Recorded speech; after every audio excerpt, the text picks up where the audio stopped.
হিন্দু আর মুসলমান আমাকে বলে আমি মুসলমানদের সাপোর্ট করি, হিন্দুদের নিন্দা করি। না, আমি ইসলামকে সাপোর্ট করি। কোন দাড়ি টুপি রাখা ফর্জি মানুষকে সাপোর্ট করি না। ইসলাম শান্তির বার্তা বয়ে আনে। ইসলাম কখনো ঘৃণার বার্তা দেয় না। হ্যাঁ, দাড়ি টুপি পরে টেররিস্ট পাওয়া যায়, খুনি পাওয়া যায়, মার্ডারার পাওয়া যায়, কিন্তু ওরা ইসলামের কেউ না। শুনে রাখুন, ইসলামের হাদিস বড় শক্ত নিয়ম। ইসলাম কখনো কাউকে শেখায় না কোনো মানুষের মনে ব্যথা দাও।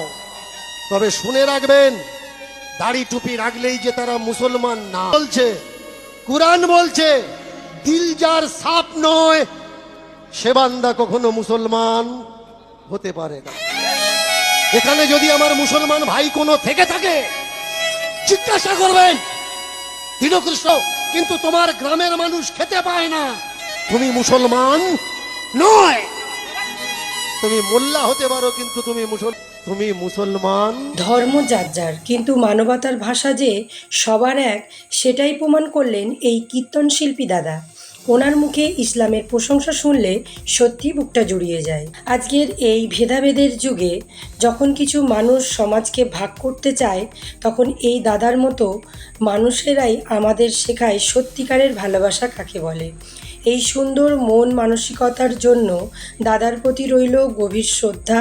ভিডিওটি ভালো লাগলে শেয়ার করে সবার মাঝে সম্প্রীতির এই আলো ছড়িয়ে দিন।